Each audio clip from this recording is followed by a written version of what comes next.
Las democracias pueden fracasar. La inquietante situación actual hace que nos preguntemos ¿qué tan estables son las estructuras democráticas?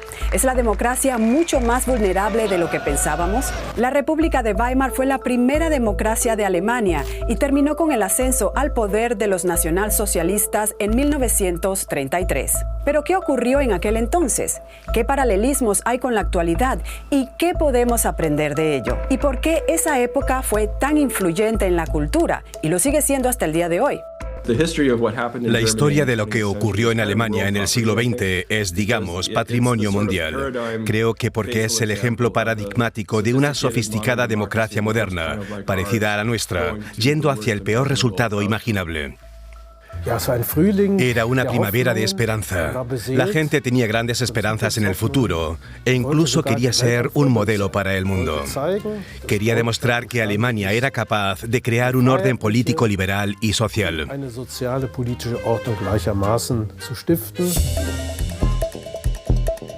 La República de Weimar se refiere al periodo de la historia alemana entre 1918 y 1933.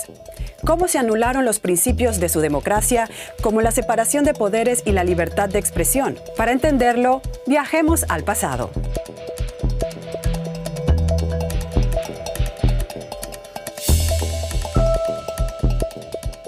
Volvamos a la Alemania de 1918. El imperio, bajo Guillermo II, se encuentra asolado tras 4 brutales años de guerra. Una guerra que ya no puede ganar. La Revolución de Noviembre acaba con la monarquía. El Kaiser es depuesto. El socialdemócrata Philipp Scheidemann proclama la primera democracia en suelo alemán. Das Alte und Morsche, die Monarchie ist zusammengebrochen.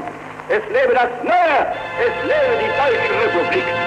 Una asamblea nacional recién elegida se traslada a Weimar, ya que en Berlín reina una situación casi de guerra civil. La asamblea redacta allí la Constitución de Weimar, un proyecto de sociedad democrática que consagra por primera vez el sufragio femenino y la libertad de expresión.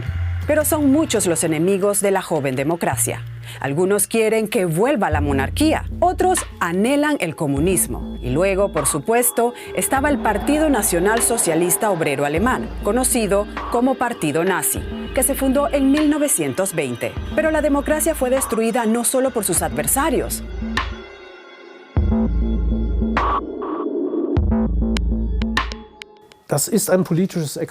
Fue un experimento político, y el motivo por el que este experimento no tuvo éxito, hay que buscarlo también en las condiciones de partida, que no eran especialmente favorables. Esta primera democracia alemana tuvo que soportar el peso de la guerra mundial perdida. Debido a la guerra, Alemania tenía inmensas deudas y también estaba obligada a pagar elevadas reparaciones a otros países. El resultado fue una hiperinflación y una elevada tasa de desempleo. La población sufrió y reinaba la inestabilidad social. Primero viene la comida y después la moral.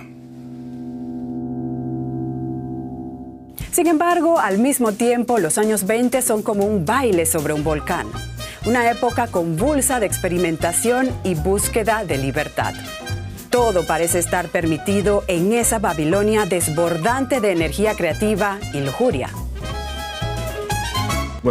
Hoy, cuando pensamos en Weimar, pensamos en algunos de los grandes artistas modernos que vivieron en Berlín. Pensamos en la experimentación con nuevos estilos musicales, en la experimentación sexual, en los amplios derechos de los homosexuales. Todo lo que estaba sucediendo ha sido retratado mucho en los medios y en la cultura del entretenimiento, como recientemente Babylon Berlin.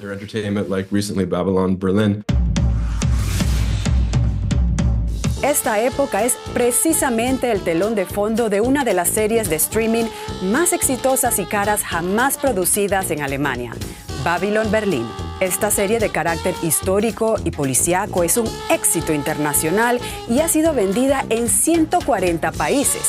La quinta temporada se está rodando actualmente en Berlín. Hubo un impulso tremendo de modernización en el arte, en la pintura, el teatro, la música, pero también en la política, en la forma en que la sociedad se definía a sí misma, en la actitud hacia las minorías. Cuando lo analizamos hoy, vemos que un número increíble de temas que hoy nos preocupan surgieron ya en aquella época.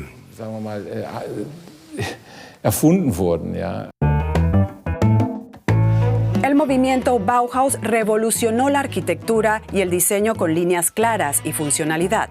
Representantes de la nueva objetividad como Otto Dix y Georg Grosz muestran en sus cuadros la cruda realidad de la época, a menudo con una mordaz crítica social. ¿Y en el cine? Alemania se convirtió en el Hollywood de Europa, con obras maestras del expresionismo como Metrópolis y Nosferatu. Tras la estabilización de la moneda en 1923, sobre todo Berlín vive una perpetua fiesta, como si no hubiese un mañana.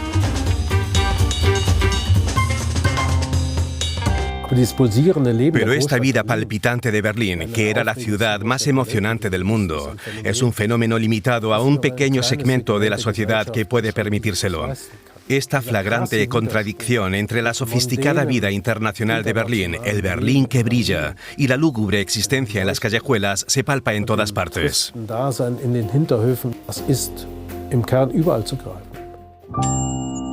Algunos están en la oscuridad y otros están en la luz, y solo se percibe a los que están en la luz, a aquellos en la oscuridad no se les ve.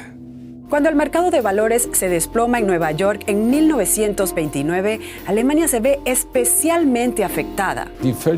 Una política totalmente equivocada, una política de austeridad, destruyó la democracia y la confianza de la gente en que podría crear una vida mejor para sus hijos, o en que el estamento político resolvería sus problemas.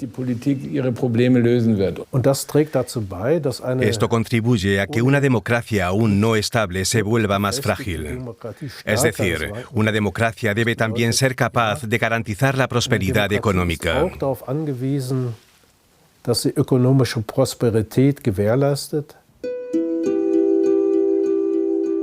¿Similitudes con la actualidad?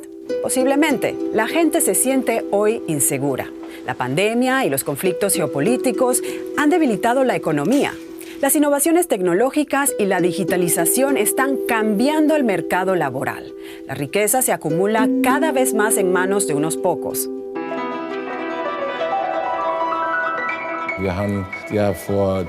Empezamos a desarrollar la serie hace 10 años y no teníamos ni idea de cómo los acontecimientos y las condiciones políticas y sociales actuales se estaban pareciendo cada vez más a los de la época de Weimar. Algo que está ocurriendo en todo el mundo. Así que la fragilidad económica fue una de las razones del fracaso de la democracia de la República de Weimar, pero no la única.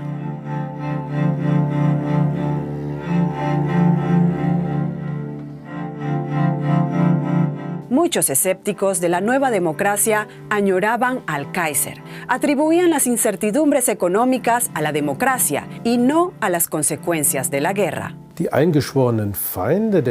Los enemigos acérrimos dejaron claro que rechazaban la democracia, que querían instaurar una dictadura, que querían establecer un sistema político que no se basara en elecciones competitivas, ni en la libertad de opinión, ni en la pluralidad política. Las sociedades siempre reaccionan como péndulos. Hay una oscilación a la izquierda, luego otra a la derecha. Por un lado, había cientos de clubes de homosexuales en Berlín. Se fundó un instituto de ciencias sexuales.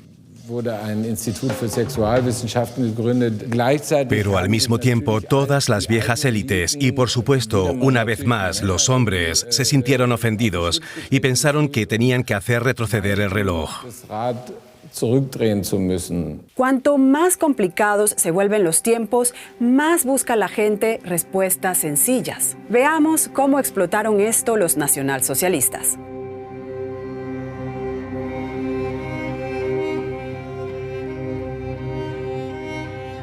Ese era precisamente el atractivo de los nacionalsocialistas, la promesa de una solución sencilla a todos los problemas.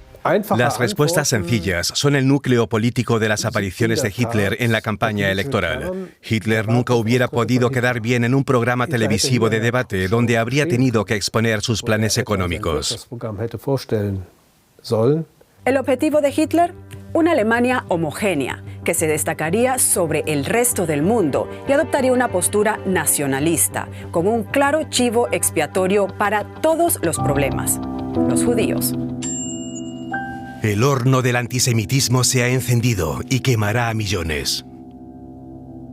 Para muchos, Hitler parecía ser la solución a todos los problemas acuciantes. Prometía acabar con el desempleo, ofrecía resarcimiento a un pueblo humillado, actuaba como un padre organizador que dice que todo volverá a estar bien. Y el pueblo lo siguió. Debemos estar alertas ante el hecho de que, a menos que pensemos que somos una especie diferente a la de la gente de los años 20 y 30, y seguro que no es así, no hay razón para que no estemos sujetos a los mismos resultados si nos enfrentamos a las mismas causas. Hemos visto los puntos más importantes que hicieron tambalear a la democracia hace 100 años. Pero, ¿cómo acabó exactamente la República de Weimar?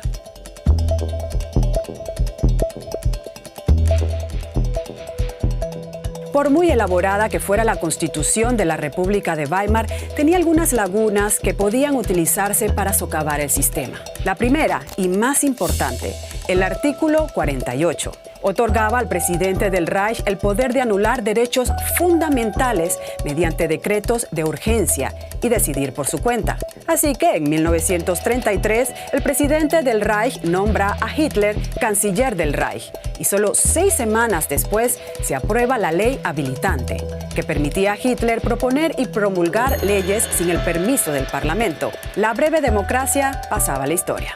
Sin embargo, esto ya no puede ocurrir en la actual Constitución alemana. La República Federal de Alemania ha encontrado un inteligente diseño institucional. Las instituciones están concebidas de tal manera que no tenemos ninguna institución que pueda cobrar vida propia a expensas de las demás instituciones democráticas. Por suerte, se han aprendido algunas lecciones del fracaso de la República de Weimar. Y además, ¿no hay un refrán que dice que la historia no se repite? Me gusta una cita que se atribuye a Mark Twain. La historia no se repite, pero rima. Creo que encierra una comprensión de cómo son las cosas. Pienso que lo que estamos viviendo ahora es una especie de historia rimada más que una historia repetida.